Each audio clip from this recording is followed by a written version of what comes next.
Au Gadal 24 News et merci de nous rejoindre pour cette édition 100% africaine. Tout de suite les titres. À la une, le chef de la diplomatie algérienne Ahmed Attaf est arrivé ce mardi à Pékin pour prendre part à la 10e réunion ministérielle du Forum de coopération sino-arabe.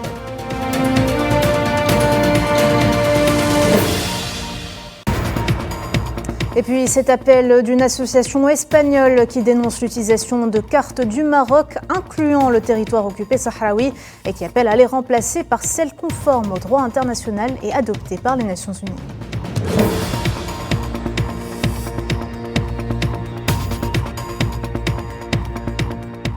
Soutien de la cause palestinienne, des centaines de Tunisiens se sont rassemblés dans la capitale Tunis pour dénoncer et condamner les bombardements sionistes qui ont ciblé un camp de réfugiés à Rafah.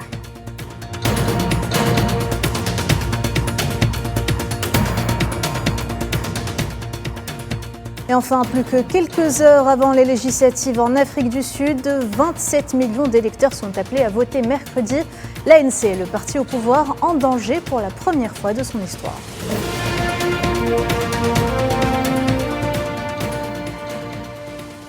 Bonsoir à toutes et à tous. Chargé par le président algérien Abdelmajid Tebboune, le ministre des Affaires étrangères Ahmed Attaf est arrivé ce mardi à Pékin, la capitale chinoise, pour prendre part à la 10e réunion ministérielle du Forum de coopération sino-arabe.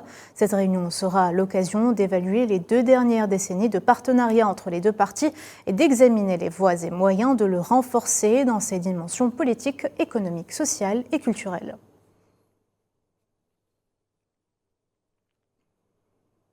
La Fédération andalouse des associations solidaires du Sahara occidental a interpellé une association espagnole pour avoir utilisé une carte qui contredit la législation internationale en vigueur, rappelant que le Sahara occidental est un territoire autonome illégalement occupé par le Maroc. Dans un communiqué publié lundi, la FANDAS a appelé l'association pour la promotion des entreprises, la Granada International, ainsi que toutes les entreprises à s'abstenir d'utiliser cette délimitation erronée du territoire sahraoui et la remplacer par celle adoptée par les Nations Unies.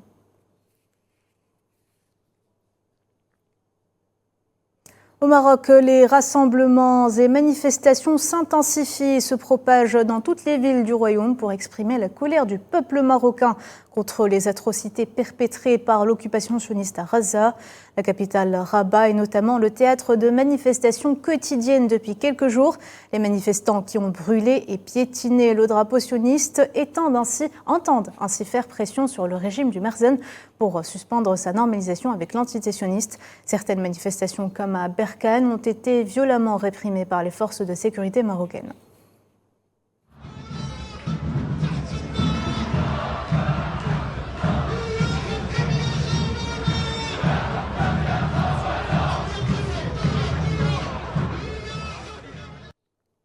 Et puis du nouveau concernant le scandale Pegasus, alors que les juges espagnols avancent dans leur enquête sur l'affaire d'espionnage qui a touché de hauts fonctionnaires du gouvernement espagnol, dont Pedro Sanchez, les pistes suivies par les enquêteurs ont conduit au Maroc. Selon le quotidien El Espagnol, le juge de l'audience José Luis Calama suit la piste du courrier électronique à partir duquel a eu lieu le piratage du téléphone du Premier ministre Sanchez, le même qui a infecté le téléphone du président français Macron, ainsi que des militants soutenant la cause sahraoui.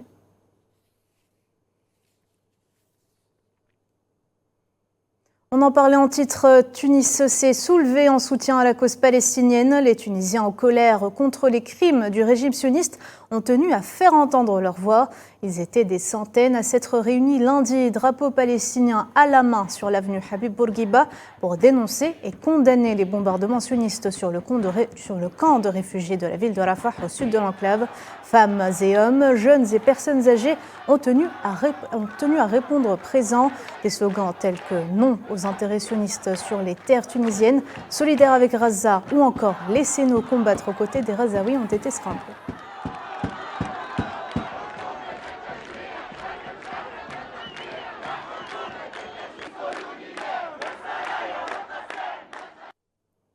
Justement, le président tunisien Kais Saïed a reçu lundi le journaliste palestinien Wael Dahdouh au palais de Carthage.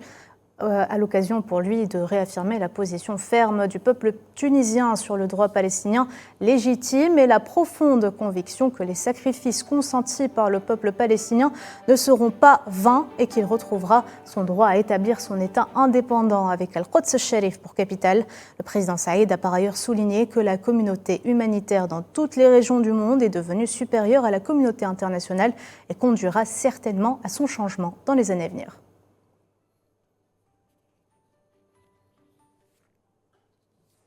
Le Tchad a enfin son nouveau gouvernement. Quelques jours après sa nomination, le nouveau Premier ministre de la Ve République, Alama Yalina, a formé son équipe. Dévoilé lundi, elle est sans surprise. Tous les fidèles du président Mohamed Idriss Déby Itno sont en poste. Parmi eux, l'ancien ministre de la Communication et porte-parole du gouvernement, Abderrahmane Koulamala. Celui-ci hérite désormais du ministère des Affaires étrangères tout en conservant le poste de porte-parole du gouvernement.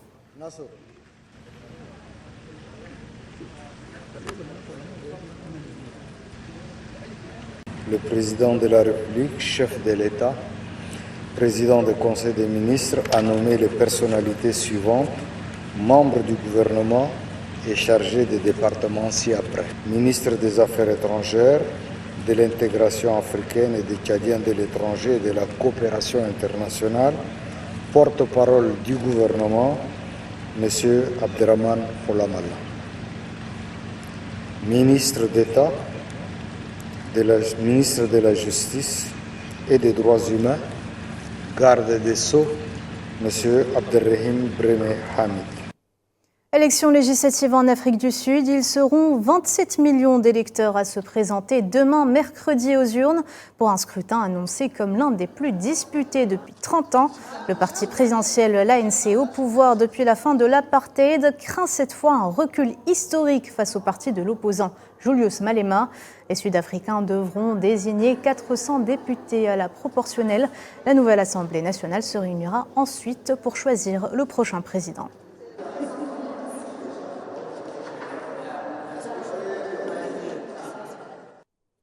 Et qui dit élection importante dit grands moyens, en particulier lorsqu'il s'agit de sécurité. Le gouvernement sud-africain a annoncé ce mardi le déploiement de 17 000 policiers dans la province orientale du KwaZulu-Natal.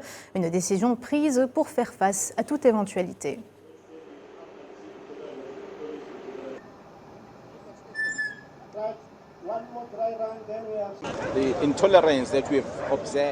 L'intolérance que nous avons observée entre les partis politiques en lice dans cette guerre spécifique, c'est ce qui nous pousse à être plus vigilants dans de tels cas. Il ne s'agit donc pas vraiment de gens qui vont entrer et tirer sur d'autres ou kidnapper des gens, ou peu importe.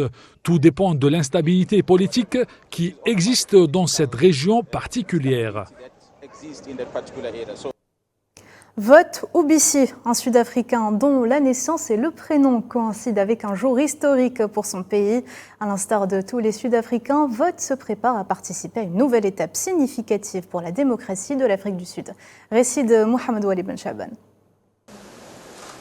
Né le 27 avril 1994, jour des premières élections démocratiques post-apartheid. Vote Ubisi incarne l'espoir et le changement qui ont caractérisé cette période déterminante de l'histoire sud-africaine. Ses parents, des agriculteurs modestes de la province Bushbuckridge, ont choisi ce prénom unique en hommage à l'événement marquant de cette journée. Je suis né en 1994, le 27 avril. C'était donc un jour d'élection. Ma mère et mon père ont décidé de m'appeler Vote. J'ai accouché Vote à la maison, pas à la clinique. À cette époque-là, nous écoutions la radio et on parlait beaucoup des élections et du vote. J'ai donné naissance à un garçon et quand mon mari est rentré du travail, il a décidé de l'appeler Vote. Pour de nombreuses personnes, le prénom Vote Ubisi peut sembler étrange, mais pour lui, il représente un héritage puissant et symbole d'une journée qui a transformé l'avenir de l'Afrique du Sud.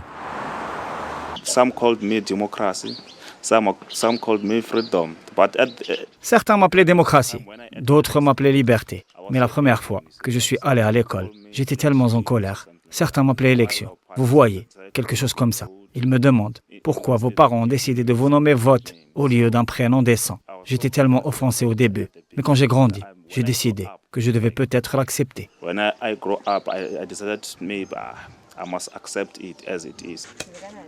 Son père ne s'est jamais soucié des critiques et n'a jamais regretté d'avoir prénommé son fils Vote.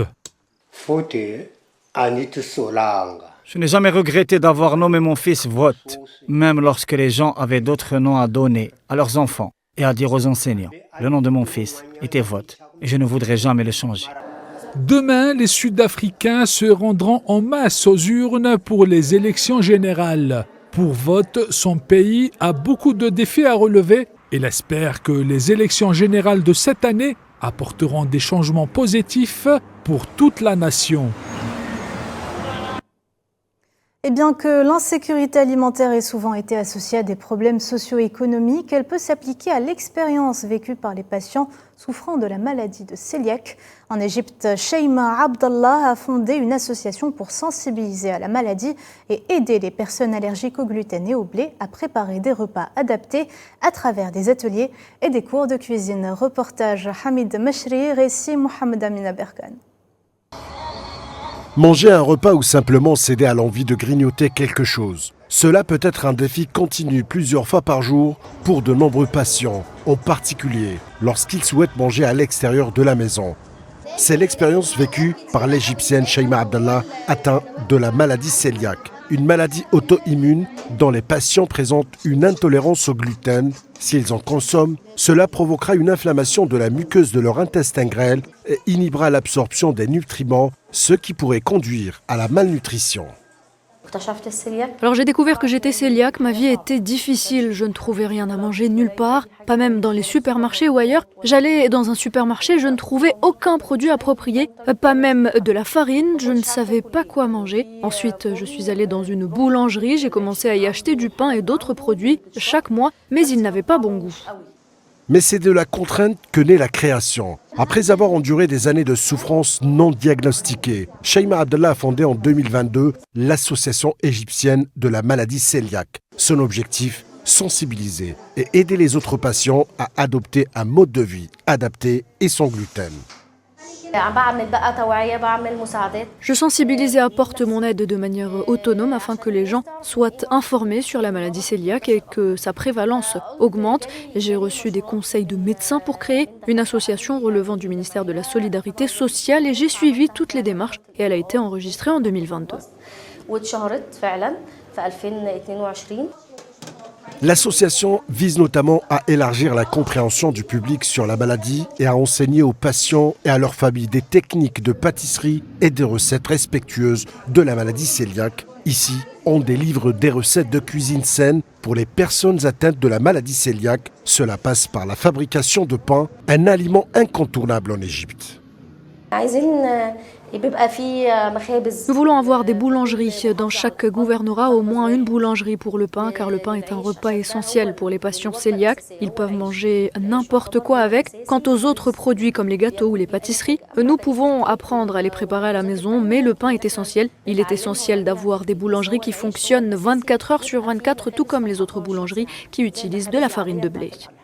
Malgré l'apport très salutaire de cette association, des problèmes persistent, notamment d'ordre socio-économique, liés à la subvention des produits certifiés sans gluten, dont les prix restent assez chers. Et voilà, on arrive à la fin de ce journal. Merci de l'avoir suivi. Vous pouvez revoir ce programme sur nos réseaux sociaux en scannant le QR code qui s'affiche en bas de votre écran. L'actu continue sur Al24 News. Restez branchés.